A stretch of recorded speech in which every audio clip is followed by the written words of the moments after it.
Hello guys, ಏನಪ್ಪ ವಿಷಯ ಅಂತ ಕೇಳ್ತಾ ಇದ್ದೀರಾ?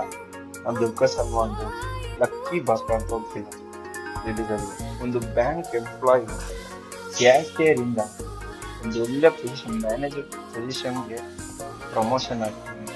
ಅದು ಹೆಂಗೆ ಅವ್ನು ಹಾರ್ಡ್ ವರ್ಕ್, ಬಟ್ ಇದೊಂದು ಏನೋ ಮ್ಯೂಚುವಲ್ ಫಂಡಿನ ಸ್ಕ್ಯಾಮ್ ತರ ಇದೆ. ಮ್ಯೂಚುವಲ್ ಫಂಡ್ ಹೆಂಗ್ ವರ್ಕ್ ಆಗುತ್ತೆ ಅಂತ ಅನ್ನೋದನ್ನ ಕಾನ್ಸೆಪ್ಟ್ ಆಫ್ ಬಗ್ಗೆ ನಿಮ್ಗೆ ತೋರಿಸ್ತಾರೆ. ಬಟ್ ಈಗ ಈ ಪ್ರೆಸೆಂಟ್ ಗ್ರೋತ್ ಇದೆಲ್ಲ ಇದೆ, ಬಟ್ ಆಗ 19 ಸ್ಕ್ಯಾಮ್ ಇದೆಲ್ಲ ಆ ತರ ಆಗಿನ ಸ್ಕ್ಯಾಮ್ ಅಲ್ಲಿ ಆಗಿನ ಕಾಲದಲ್ಲಿ ಮ್ಯೂಚುವಲ್ ಫಂಡ್ಸ್ ಹೆಂಗೆ ಶೇರ್ ಅಂತ ಅದ್ರ ಬೇಸಿಸ್ ಒಂದ್ ಮನುಷ್ಯ ತಪ್ಪು ಮಾಡ್ಬೇಕು, ಮಾಡ್ತಾನೆ. ಬಟ್ ಆ ತಪ್ಪನ್ನ ಕರೆಕ್ಟ್ ಆಗಿ ಸ್ಟಾಪ್ ಮಾಡಿ ನಿಲ್ಸಿ ಹೆಂಗಾಗ್ತದೆ ಅನ್ನೋದು ಸ್ಟೋರಿ. ನೋಡಿ, ಒಂದ್ ಒಳ್ಳೆ ಆಕ್ಷನ್ ಫಿಲಮ್ ಇಂತ ಒಂದು ಲಾಜಿಕಲ್ ಫಿಲಮ್ ಬರುತ್ತೆ. ನೋಡಿ, ಒಂದು ಫ್ಯಾಮಿಲಿ ಜೊತೆ ಒಂದು ಮಿಡಲ್ ಕ್ಲಾಸ್ ಹುಡುಗ ಹೆಂಗ ಒಂದ್ ಲೈಫ್ ಸೆಟ್ಲ್ ಆಗ್ತಾನೆ ಅನ್ನೋದು ಓಕೆ.